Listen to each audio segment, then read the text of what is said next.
अस्सलाम वालेकुम स्टूडेंट्स, आज हम पढ़ेंगे कोऑर्डिनेशन कंपाउंड्स.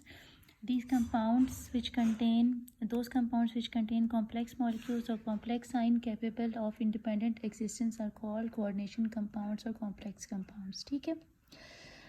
कॉम्प्लेक्स कंपाउंड्स होते हैं, इनके अंदर एक पॉजिटिवली चार्ज केटाइन होता है और एक नेगेटिवली चार्ज एनाइन होता है. ठीक है. ये आम इन सॉल्ट्स की निस्बत, यानी कि अगर आप जिस तरह आप कहते हैं कि एक सॉल्ट होता है इसमें पॉजिटिव और एक नेगेटिव होता है, उसके निस्बत ही थोड़े कॉम्प्लेक्स होते हैं. ठीक है. हमारे पास दो तरह के कॉम्प्लेक्सेस होते हैं. एक हमारे पास केटाइनिक कॉम्प्लेक्स होता है, एक एनाइनिक कॉम्प्लेक्स होता है. ये होता है कोऑर्डिनेशन स्फीयर. ठीक है. ब्रैकेट्स को कहते हैं कोऑर्डिनेशन स्फीयर. आपके पास इसके ऊपर एक पॉजिटिव चार्ज होगा और आपके पास बाहर कोई भी एनाइन होगा जिसके ऊपर नेगेटिव चार्ज होगा. आप इसको एक्स कह दें. ठीक है. नेगेटिव. इस तरह आपके पास एक एनाइनिक कॉम्प्लेक्स होता है जिसमें सफ़ियर पे नेगेटिव. तो दो तरह के कॉम्प्लेक्सेस हैं हमारे पास. ये कोऑर्डिनेशन सफ़ियर के ऊपर प्लस है तो ये आपका हो जाएगा केटाइनिक कॉम्प्लेक्स, और जिस पे कोऑर्डिनेशन सफ़ियर पे नेगेटिव है ये आपका एनाइनिक कॉम्प्लेक्स है. आम सॉल्ट होता है वो आपको मालूम है ना, MX की तरह होता है ना. ये सिंपल सॉल्ट है. ठीक है. लेकिन ये कॉम्प्लेक्स सॉल्ट्स होते हैं. कॉम्प्लेक्स इनको हम कोऑर्डिनेशन कंपाउंड्स भी कहते हैं क्योंकि इसमें जो बॉन्ड्स होते हैं वो कोऑर्डिनेट कोवलेंट बॉन्ड होते हैं. अब कोऑर्डिनेशन सफ़ियर के अंदर जो हमारे पास चीज़ है वो क्या है, इसमें हमारे पास एक मेटल होता है. ठीक है. एक मेटल है. ठीक है. इसके साथ हमारे पास यहाँ पर लिगेंड्स लगे होते हैं. ठीक. मेटल आपका जो है वो पॉजिटिवली चार्ज होता है और लिगेंड्स आपके पास नेगेटिवली चार्ज भी होते हैं और वो न्यूट्रल भी हो सकते हैं. ठीक है. अच्छा, आपके पास फॉर एग्ज़ाम्पल मैं यहाँ पर एक लेती हूँ. एग्ज़ाम्पल है हमारे पास K4FeCN6. ठीक है. और एक मेरे पास यहाँ एग्ज़ाम्पल है सिल्वर, बल्कि सिल्वर नहीं, कॉपर अमोनिया 4 सल्फेट. ठीक है. एक ये है, एक सिल्वर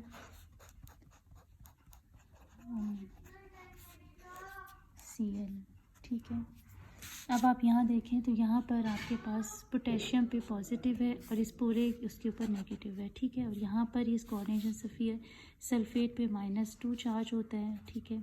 और तो हमारे इस कोऑर्डिनेशन सफ़ियर के ऊपर जो है ना +2 चार्ज आएगा.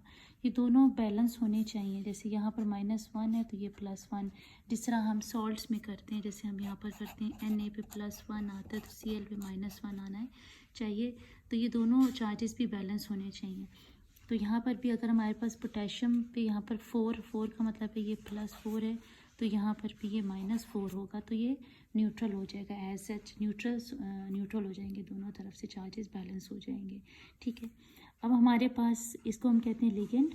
ये हमारा सेंट्रल मेटल एटम है. ये कोऑर्डिनेशन सफ़ियर है. ठीक है. हमारे पास और यहाँ पर हमारे पास जो लिगेंड्स होते हैं, लिगेंड्स ये जो लिगेंड्स हैं इनकी मुख्तलिफ़ तरह के लिगेंड्स भी जो होते हैं ये नेगेटिवली चार्ज होते हैं, न्यूट्रल मॉलिक्यूल होते हैं और इसमें जो ये सराउंड करते हैं सेंट्रल मेटल एटम को और बाय डोनेटिंग इलेक्ट्रॉन पेयर. तो जो हमारे पास कोऑर्डिनेट बॉन्ड बनता है, कोवलेंट बॉन्ड बन रहा है, वो यहाँ पर बन रहा है. ठीक है. यहाँ तो सिंपल आयनिक बॉन्ड है ना, यहाँ पर तो सिंपल आइंस है ना, तो ये बॉन्ड, तो ये जो हमारा बॉन्ड है ना ये वाला बॉन्ड क्या है, कोऑर्डिनेट कोवलेंट बॉन्ड. यानी कि आपका जो लिगेंड है ये अपने जो इलेक्ट्रॉन पेयर है वो डोनेट कर रहा है किसको, मेटल एटम्स को, मेटल के ऑर्बिटल्स को दे रहा है. ठीक है. अच्छा, हमारे पास लिगेंड्स की मुख्तलिफ तरह की टाइप्स हैं. सेंट्रल मेटल एटम और आइन आपको मालूम हो गया, पता चल गया. ट्रांजिशन एलिमेंट होता है, it is surrounded by the ligands. Ligands आपके पास एनी नेगेटिवली चार्ज और न्यूट्रल मॉलिक्यूल है. टाइप्स ऑफ लिगेंड्स हैं. मोनोडेंटेट लिगेंड है जिसमें जो सिर्फ एक इलेक्ट्रॉन पेयर डोनेट कर रहा है. बाइडेंटेट लिगेंड है जो 2 इलेक्ट्रॉन पेयर डोनेट करते हैं. जैसे कि कार्बोनेट है, सल्फेट, इसमें -2 नज़र आ रहा है आपको लिखा हुआ -2 ये बाइडेंटेट है. ट्राइडेंटेट मीन्स जो which can donate 3 electron pairs. तो हमारे पास यहाँ पर आपको नज़र आ रहा है 1, 2 एंड 3 इलेक्ट्रॉन पेयर डोनेट कर रहा है.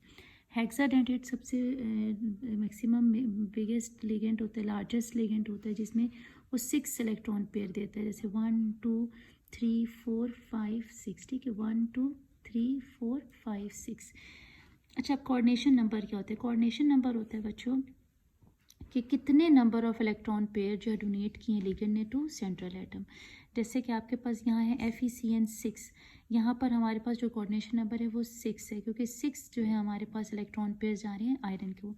इसी तरह NH3 4 है, तो ये हमारा कोऑर्डिनेशन नंबर होगा 4। इसी तरह से अमोनिया है तो असल में आप कोऑर्डिनेशन नंबर को इस तरह से भी कह सकते हैं कि जितने कोऑर्डिनेट कोवलेंट बॉन्ड बनेंगे तो ही आपका वो कोऑर्डिनेशन नंबर होगा।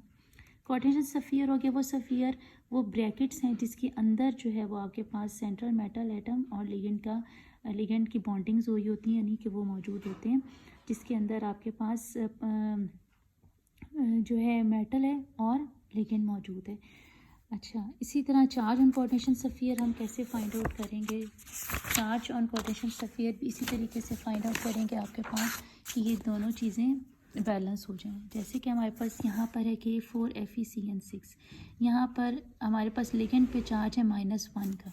अगर आप यहाँ देखें तो यहाँ लिगेंड पे चार्ज है -1, एक साइनाइड पे होता है -1, तो 6 साइनाइड पे कितने हो जाएंगे? -6। ठीक है, 6 साइनाइड पे -6 हो गए।